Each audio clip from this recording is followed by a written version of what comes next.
Bismillahirrahmanirrahim. Nah, untuk terkait dengan kedokteran, mungkin beberapa poin yang perlu kita pahami karena ini terkait dengan majmu'ul mafahim, kumpulan fahaman anil hayah tentang hidup.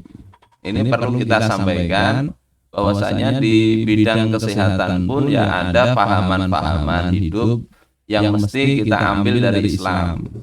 Walaupun ilmu kedokteran itu secara bahasan hadharah dan madaniyah tadi secara umum yaitu madaniyah. Tapi ada pahaman-pahaman yang itu mesti kita ambil dari Islam semata. Pertama, memahami penyakit ya. Ini di dalam kitab At-Tibbun Nabawi. Al-maradu naw'ani maradul qulub wa maradul abdan. Penyakit itu sebetulnya ada dua dalam pandangan Islam. Yang pertama itu adalah penyakit hati. Penyakit hati di sini berbeda dengan level dalam dunia kedokteran.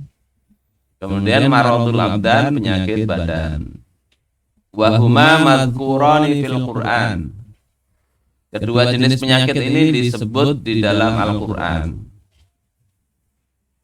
Nanti kita bisa kalau baca Al-Qur'an misalnya Allah katakan fi qulubihim maradun fazadahumullahu marada. Itu terkait orang-orang munafik ya, di dalam dirinya ada penyakit dalam hatinya. Nah, penyakit di situ bukan penyakit medis. Itu maradul qulub. Penyakit jiwa, penyakit hati ini juga ada dua jenis. Maradul syubhatin, yang pertama penyakit syubhat, keraguan-raguan, ya, wasyak. Ya. Kemudian ada maradul syahwatin wa ghayy, penyakit syahwat dan kesesatan. Dua-duanya ini juga disebutkan di dalam Al-Qur'an. Seperti ini penyakit syubhat misalnya Allah sebutkan seperti yang tadi saya bacakan, fi qulubihim maradun fazadahumullahu marada. Ini terkait dengan penyakit. Nanti pembahasan lebih detailnya bisa dibaca di kitab At-Tibbun Nabawi, atau juga ada tema tertentu di dalam kitab Haditsus Siyam. Nah, yang dunia kedokteran biasanya ya lebih fokus ke maradul abdan, penyakit fisik.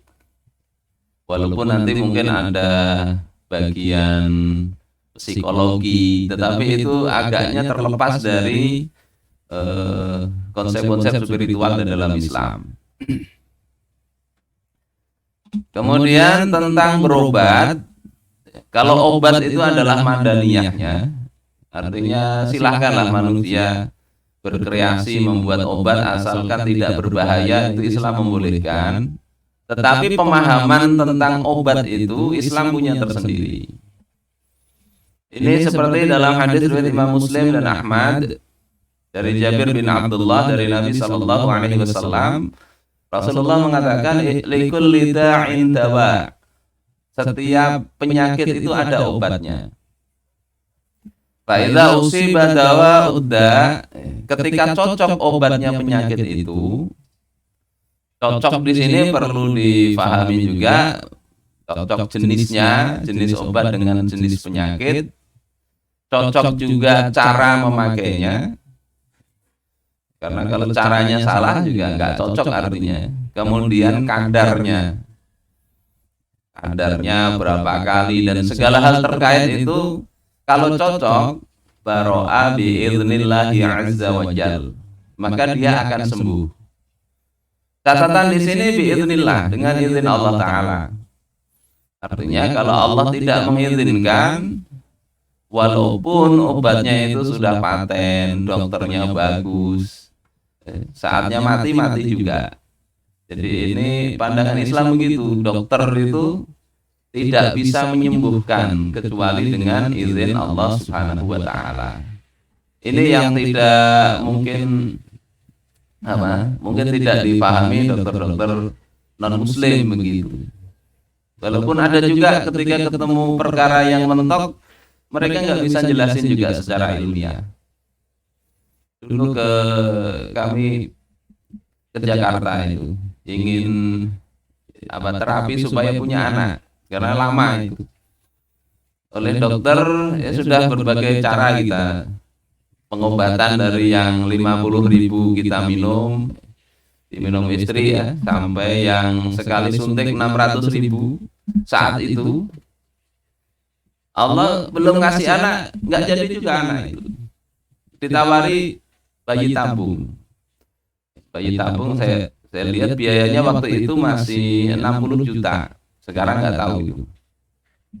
Saya tanya dulu beliau ini, berapa pasien bayi tabung yang ditangani beliau? Ada 7 orang kata beliau. Kemudian berapa yang berhasil? Artinya berhasil proses untuk dapat anak itu 5. Terus yang betul-betul sukses 2. Artinya yang 3 di antara 5 itu gagal. Saya tanya kenapa begitu bisa gagal. Kata beliau unexplained, nggak bisa dijelasin secara medis. Jadi sampai level canggih saat itu ya tahun 2007 itu masih belum bisa untuk menganalisis kenapa ini bisa berhasil, kenapa tidak. Kalau dalam Islam ya sederhana, anak itu Allah yang ngasih. Bagaimanapun canggihnya manusia, kalau tidak Allah kehendaki lahir seorang anak, maka nggak bisa. Nah ini mungkin juga dunia kedokteran, ini tantangan dari Allah Subhanahu Wa Taala. Kayak apa caranya? Tetapi sebaliknya ada orang-orang yang mungkin dicap mandul, itu Allah kasih anak ya jadi seperti istrinya Nabi Zakaria alaihissalam. Kata Nabi Zakaria, bagaimana aku punya anak? Padahal aku ini sudah tua renta. Nabi Zakaria itu dalam munajatnya beliau mengatakan washta'ala ra'su syaiba. Kepalaku itu sudah menyala karena uban, artinya ubannya sudah sangat putih sehingga kalau mungkin di dalam gelap itu kelihatan ubannya menyala. Wa mraati aqir, sementara istriku itu mandul. Jadi secara medis nggak mungkin. Yang laki-laki sudah tua renta, yang istri mandul, sudah tua juga. Tapi ketika Allah kehendaki, jadi juga. Ini dalam Islam seperti itu. Sehingga ketika dokter menangani satu masalah, jangan sampai pasien dibikin putus asa. Kalau Allah kehendaki, jadi.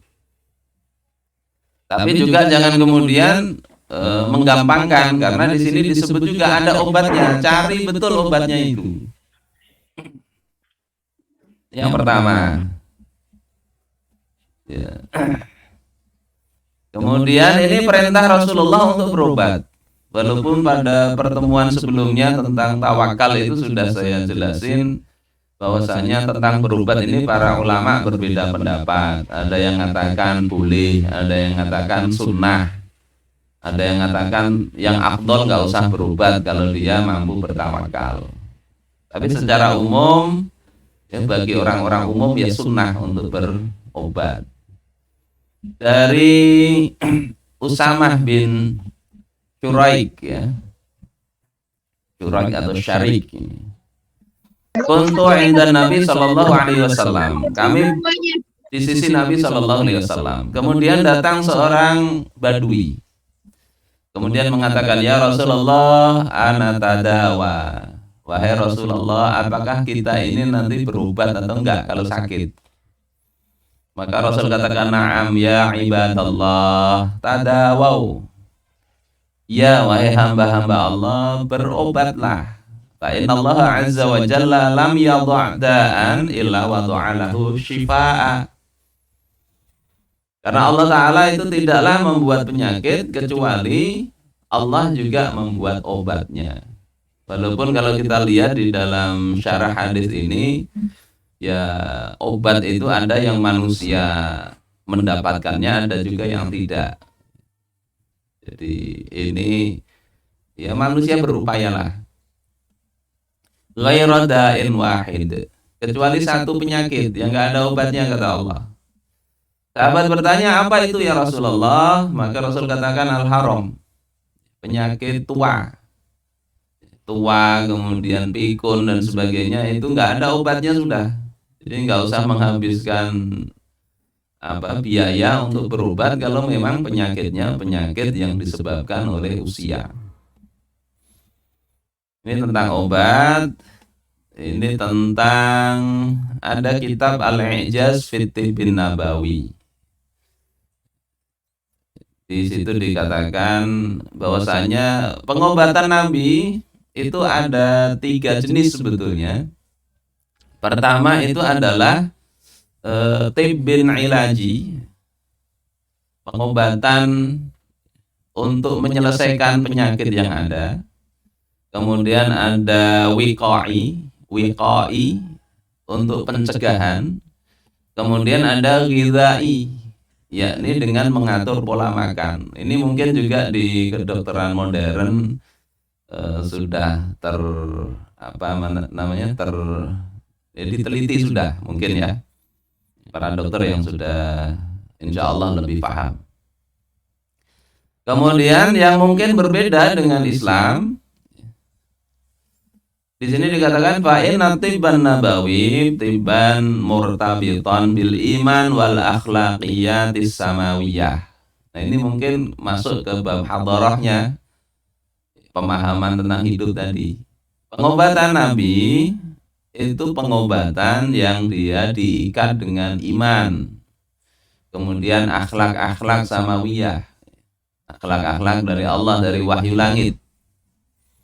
Dan sisi ruhiyah, akhlakiyah itu mendapatkan bagian yang besar. Meskipun tidak hanya pengobatan Nabi itu terbatas pada sisi ruhiyah dan akhlakiyah semata, tapi ini dapat bagian yang sangat besar. Sehingga kayak misalnya ada Ummu Zufar datang kepada Rasulullah, ya Rasulullah, kata Ummu Zufar, aku biasa kena ayan, dan kalau lagi kumat ayanku, aku tersingkap aurat. Maka doakan ya Rasulullah. Apa yang disentuh oleh Rasulullah pertama kali? Sisi imannya. Ya. Kata Rasulullah, in sabarti walakil jannah. Kalau engkau bersabar, bagi engkau surga. Jadi tidak memikirkan bagaimana obatnya ayan, tapi yang disentuh Rasul oleh beliau pertama kali sisi keimanan, bahwasanya penyakit itu akan menghapus banyak kesalahan.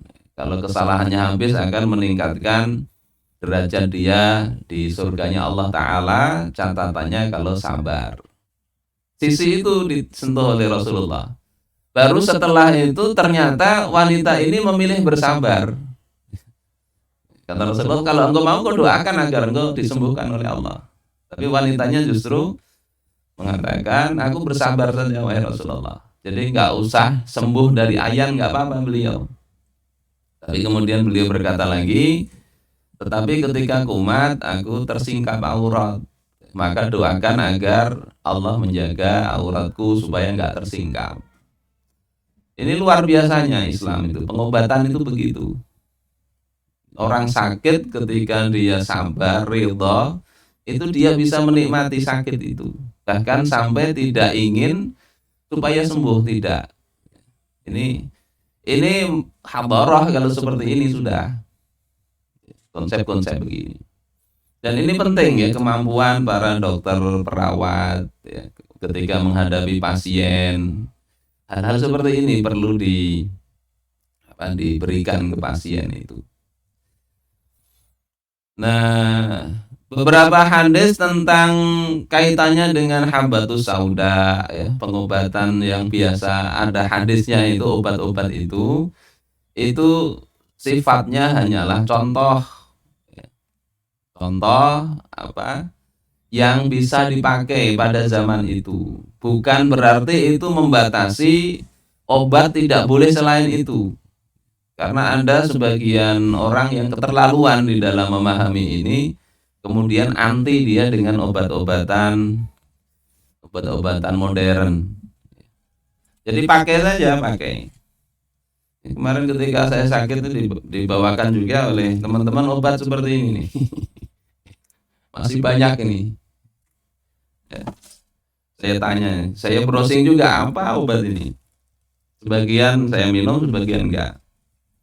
Ya, kayak ini misalnya, ini Enfavit. Ini kan vitamin. Saya minum aja. Nggak perlu saya cari hadisnya mana ini, nggak perlu. Ya, karena ada orang yang begitu nggak mau sama sekali dengan obat-obatan kimia. Sementara tadi sudah dijelasin di bagian akhir di video tadi, untuk urusan kedokteran itu masuk dalam kategori madaniyah yang boleh, universal, silahkan dipakai asal halal. Begitu juga tentang habatus sauda, jangan juga sebagian itu memandang rendah, karena Rasulullah sendiri mengatakan di dalam hadis riwayat Imam Bukhari dan Muslim. Kata Rasulullah, fil habatis sauda syifa'un min kulli da.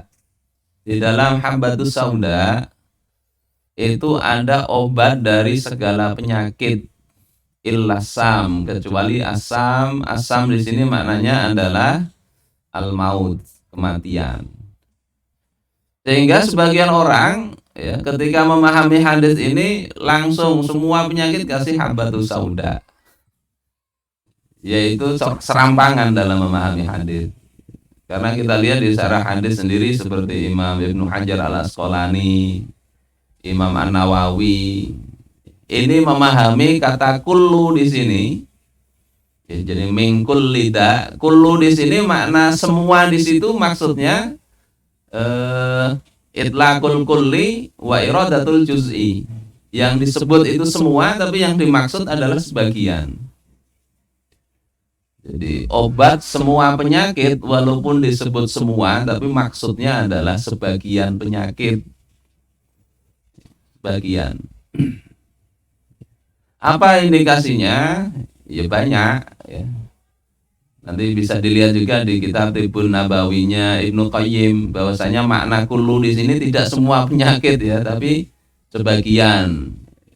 Sebagian ulama mengatakan itu penyakit-penyakit dingin, maka bisa diobati dengan habatus sauda. Kayak sakit panas, demam, maka enggak habatus sauda. Terus ada hadis lagi tentang madu ya. Ada seorang laki-laki datang kepada Nabi mengatakan, inna akhi istatlaqa batnuhu, saudaraku kena diare. Maka Rasulullah katakan, isqihi asalan, minumi madu. Kenapa tidak pakai habatus sauda coba? Kan habatus sauda itu mengobati semua penyakit kecuali mati. Kenapa Nabi di sini ketika ada orang sakit perut disuruh minumi madu? Artinya memang yang sebutan habatus sauda itu untuk semua penyakit itu maksudnya bukan semua. Jadi ini tetap domain dokter sekarang untuk meneliti obat-obatan itu. Fasaqahu, kemudian lelaki ini meminumi temannya dengan minuman madu tadi. Terus datang lagi kepada Rasulullah mengatakan, inni saqaituhu asala, aku sudah minumi dia madu. Falam yazidhu illa istitlaqan, tapi enggak tambah sembuh, tambah diare dia. Jadi setelah diobati, kasih madu ini minumi, kok tambah diare ya Rasulullah? Maka Rasulullah katakan yang kedua kalinya ya, isqihi asalan. Jadi suruh minumi madu lagi 3 kali sama begitu. Jadi sekali lagi pengobatan itu, ini bisa kita tarik kesimpulan juga ya. Pengobatan itu tidak ada seperti iklan ya. Iklan itu kan pengobatannya cepat sekali. Ada yang sakit kepala terus minum mie putrek misalnya. Setelah itu di iklan itu langsung sembuh. Nggak ada pengobatan begitu.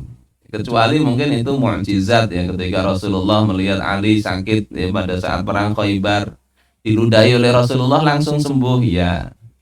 Tapi secara umum obat-obatan itu tidak seperti itulah. Rasulullah sendiri nyuruh kasih minum madu, Sampai di sini 4 kali nggak sembuh-sembuh. Yang keempat itu Rasul tetap katakan isqihi asalan, kasih minum madu. Kemudian orang itu katakan lagi laqad sakaituhu, aku sudah meminuminya ya Rasul. Falam yajidhu illa istidlaqan, nggak bertambah sembuh, tapi justru bertambah diare, mencret gitu. Maka Rasul katakan, shadaqallah, Allah itu benar, wa kadzaba batnu akhik, yang dusta itu perut teman engkau itu. Fasaqahu, kemudian diminumi lagi, fabaro'a, dan kemudian sembuh. Ini artinya apa? Enggak sekali, ini Rasulnya sampai 5 kali. 5 kali diminumi madu. Namanya diare itu kada langsung mampet, Bang. Sama seperti mungkin sekarang ya, ketika diare, kata dokter sudah minumi air supaya enggak dehidrasi maksudnya. Minumi terus, bukannya sembuh Mbak, tapi mungkin keluaran. Tapi setelah beberapa waktu mungkin insya Allah sembuh. Jadi hal-hal seperti ini terkait dengan mafhum.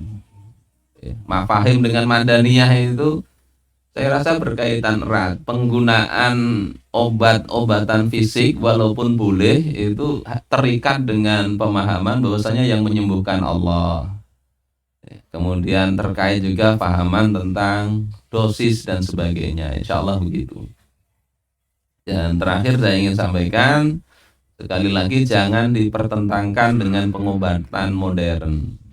Kalau di sini yang hadir para dokter, jangan menganggap remeh ya pengobatan atau hadis-hadis Nabi tadi. Tapi justru harusnya tertantang. Kalau tadi Nabi itu mengatakan ada habbatus sauda, ada madu, ada bekam dan sebagainya, itu pengobatan pada masa Nabi. Sekarang tinggal di para dokter sekarang ya tinggal meneliti mungkin kandungannya seperti apa. Kemudian yang kedua penggunaannya ini yang penting. Penggunaannya, karena ada saya dengar ya saya baca ya di sebuah Facebook itu, saking percayanya itu kemudian hal-hal medis dan logis itu terabaikan. Tentang air zam-zam misalnya, masa air zam-zam mau digunakan untuk menginfus ganti air zam-zam, ini kalau nggak diteliti dulu bahaya itu. Dan ketika ternyata itu timbul bahaya, merusak orang, yang disalahin bisa Nabi. Padahal yang salah itu adalah orang yang mempraktekannya tadi. Makanya di samping kita belajari ketika ada hadis, lihati penjelasan para ulama di situ, itu sangat penting. Yang penting juga sekarang juga penelitian itu. Habbatus sauda ini gimana sih penggunaannya? Kan nggak ada untuk tetes mata. Nabi saja waktu sakit perut ada orang tadi tidak dikasih habbatus sauda. Sehingga tetap itu domain para peneliti untuk menelitinya. Sehingga nanti hasilnya jangan dipertentangkan, tapi itu dalam rangka membatasi penggunaannya. Itu insya Allah. Dan pencegahan ini juga dalam Islam sangat penting, termasuk makanan,